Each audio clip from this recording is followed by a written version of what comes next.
नमस्कार सर. नमस्कार. काय नाव आपलं? दत्तात्रय आनंदराव डिसले. हां, गाव? गाव भिलवडी. भिलवडी. बरं. पलूस. अच्छा.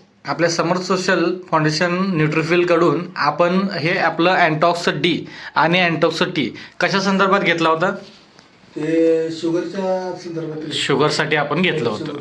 बरं. आता आपलं शुगरसाठी आपण हे अँटॉक्स डी आणि टी घेतलं होतं. तर तुम्हाला शुगर किती वर्षापासून आहे? शुगर तरी आता 2 वर्षापासून. 2 वर्षापासून आहे. 2 वर्षापासून तुमच्या गोळ्या औषधं चालू होती.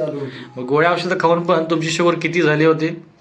गोळ्या औषधां 300 पर्यंत शुगर होती. म्हणजे गोळ्या औषधं खाऊन पण आपली 300 पर्यंत पोहोचली होती. तेवढीच 5-10 पॉईंट कमी आला. हां हां. आणि परत वाढणार शुगर.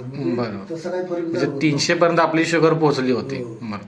मग आपलं हे अँटॉक्स डी आणि अँटॉक्स टी चालू करून किती दिवस झाले? आता तरी एक 30-35 दिवस झाले. 30-35 म्हणजे 1.5 महिन्यापर्यंत झालेला आहे. तर ह्याच्यामध्ये आता तुम्ही हे डी आणि टी वापरत आहात, तर आता तुम्हाला काय वाटतं ह्याच्यामुळे? आता माझी शुगर जेवणाच्या म्हणजे नाश्त्याच्या अगोदर, हां, जेवणापूर्वी 131 आहे. अरे वा. हां हां. आणि जेवणानंतर 168 आहे. जी आपली 300 शुगर होती जेवणानंतर ती आज 168 पर्यंत आलेली आहे. नॉर्मलच झाली. अरे वा वा, चांगली गोष्ट आहे. चांगली म्हणजे जी 300 पर्यंत गोळ्या खाऊन पण आपली शुगर जात होती आणि ती शुगर आज आपण हे अँटॉक्स डी ती 1 महिना 1.5 महिना झाला चालू केलंय, तर ह्याच्यातून आपली 168 पर्यंत आलेली आहे.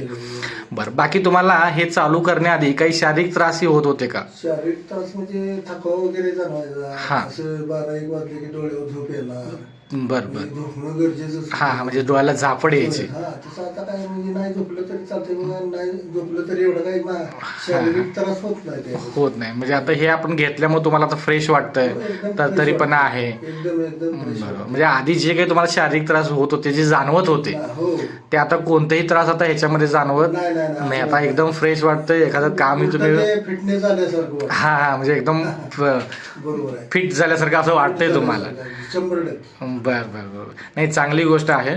आता सांगितलेल्या आपण ज्या गोष्टी आहेत तुम्हाला, आहार विहार विचार आणि सोबत डॉक्टरांचा सल्ला, त्यानुसार ह्या आपण गोष्टी पुढे फॉलो करत राहणं गरजेचं आहे. म्हणून एकंदरीत तुम्हाला चांगला रिझल्ट आलेला आहे. सांगितलेल्या गोष्टी चालू ठेवा आणि इतरांनाही ज्यावेळेला तुम्ही सल्ला द्याल त्यावेळेलाही सांगितलेल्या पद्धतीनुसार आहार विहार विचार आणि आपल्या असणाऱ्या डॉक्टरांचा सल्ला, या नीतिनियमानं आपण ते घेऊन त्यातून आपण बरे होऊ शकता. तर हा तुमचा व्हिडिओ आपल्या अनेक लोकांपर्यंत जनजागृतीसाठी पाठवू शकतो, बरोबर ना? हो, बरोबर आहे. चालेल. इथून पुढं तुम्ही अजून जे आहात त्यातून लवकर बरे व्हा हीच आपल्या संस्थेकडून सदिच्छा. धन्यवाद सर. चालेल. थँक्यू.